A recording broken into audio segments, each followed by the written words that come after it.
What's up, everybody? It's me, your favorite little boy in the whole wide world, Ren with 2 N's. And I'm a big fan of the Metal Gear series, ever since I watched my dad play through the first Metal Gear on the PS1. It was consistently a pretty great franchise. I mean, 2 was alright, Snake Eater was amazing, I missed Metal Gear 4, but The Phantom Pain was my favorite game of 2015. And sure, the story did have some issues here and there, but the cutscenes were masterfully done. All of them looked like they were shot in one take, and they hid the cuts really well. The gameplay was just out of this world. You could approach any situation 100 different ways, with each approach being equally viable. Like, say you gotta take out a big convoy of vehicles. You can make your horse poop on the road, which will send the cars careening out of control when they run it over.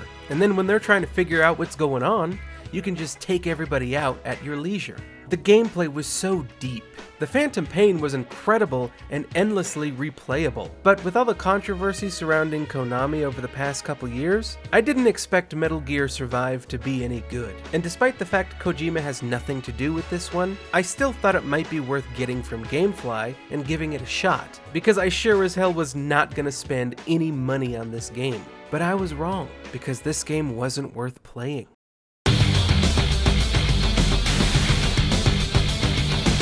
So, first thing you gotta do is make your own character and give him a name. I decided to create a black character just to prove that I'm not racist.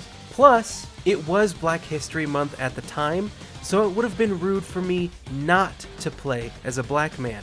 Gotta stay festive. And the decision to play as a black man really wound up paying off. Good thing I picked this guy, because white men can't jump. We all know that, right? Good one. And after you've made your character, you're free to play the game at your leisure. Well, not really, because this game tutorializes you to death, which wouldn't be so bad if a certain robot, whose name I don't care to remember, didn't speak to you as if he thought you had Down syndrome or no comprehension of the English language. If you enter the dust unprepared, you most likely won't come out of it alive. Be sure to steer clear of it for now. Seriously, he talks so damn slow. It's infuriating. It's like having a toddler try to tell you about something he found in his backyard. It was great, and apparently Come on! never been on live television before. Spit it out, What? Spencer! Apparently We don't sometimes got I all don't day. watch We got things to do.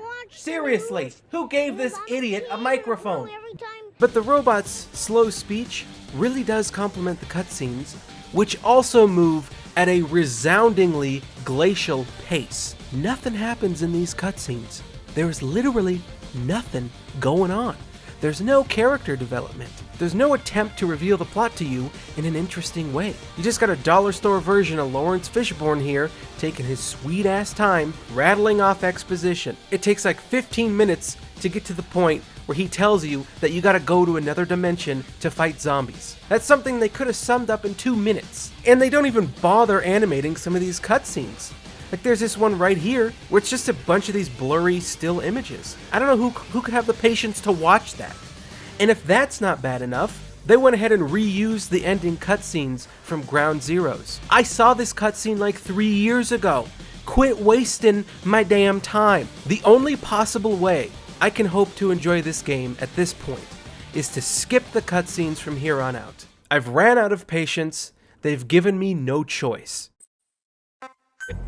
So, after skipping through all the cutscenes, the game gives you your first weapon, which is a pap smear. Oh wait, hang on. That's not right. That's embarrassing. I got my notes mixed up. I'm sorry, guys. Okay, yeah. They give you a pipe spear. That's it.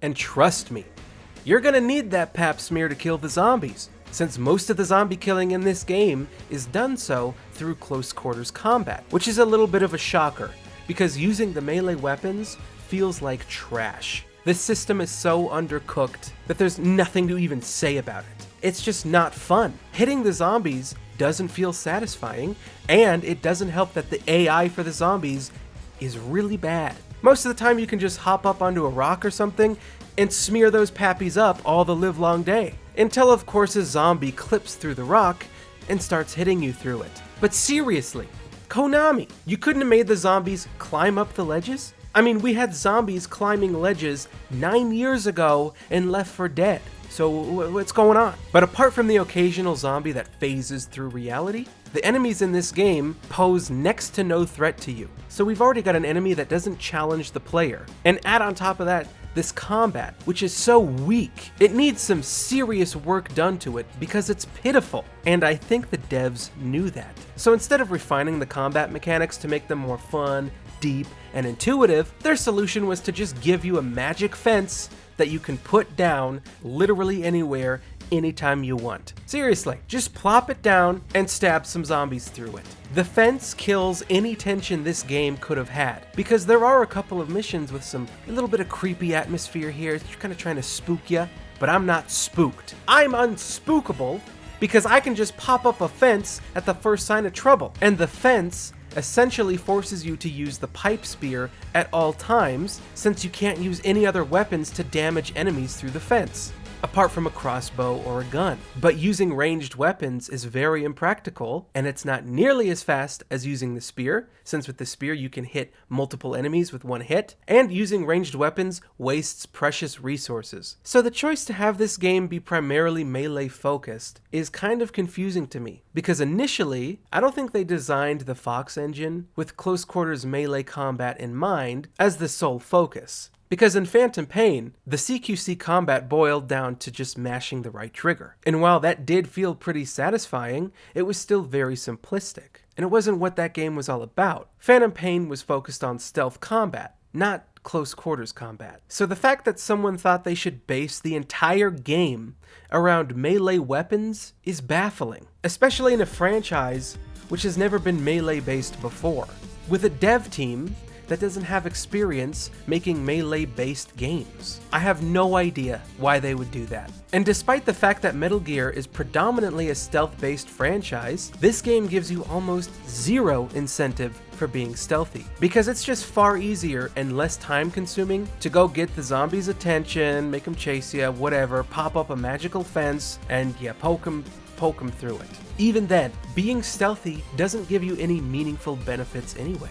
The reward you get for stealth killing a zombie is that you get almost double the Kuban energy off of their carcass. And Kuban energy is a very important material you use to level up your character and do a couple of other things as well. But when you try to extract the zombie that you stealth killed, it makes a lot of noise and it just attracts more zombies. So why would anybody bother doing that? Why bother sneaking around enemies at all, since after you kill a zombie, you get to harvest its Kuban energy? So it behooves you to kill every single zombie you see so that you can get that sweet, sweet Kuban energy to level up your character, repair your weapons, and put into Big Boss's Kuban cigars. You know Big Boss loves a good Kuban cigar. But killing every enemy you come across has its own set of issues too, since the only way to harvest their Kuban energy is to go to each individual dead zombie and harvest it by yourself by holding down the X button all night.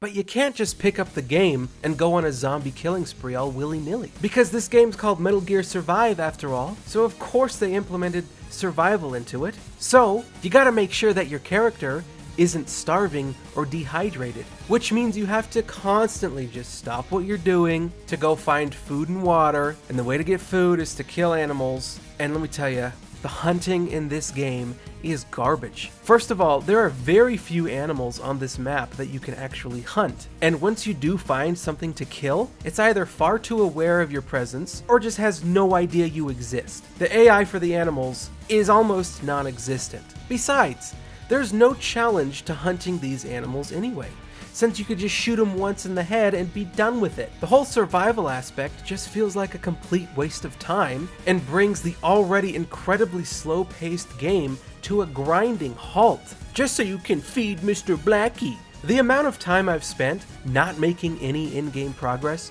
and just searching for food is astounding. And yeah, sure, later on you get to farm your own crops, but what that does is just eliminate the urgency and tension of constantly having to worry about starving to death. And that entire system of being able to farm your own crops just makes the entire survival mechanic seem worthless. I honestly think they put this mechanic into the game just to pad it out. They're playing us like a damn fiddle. And apart from poking, poaching, and plundering, you also spend a good amount of time managing your home base, which also isn't any fun. I mean, if you like putting up fences, putting up buildings, then you know that's fun, right? You're gonna have a fun time.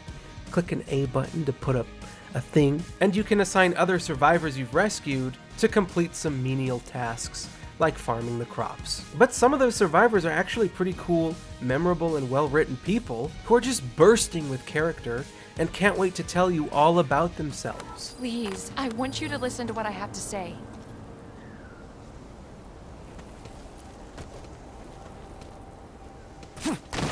That's the entire game. You can also play some co-op stuff with friends, but nobody I know bought this game, and good for them. So I didn't really get to do any of that. But just to recap, you can divide this game up into 4 quarters.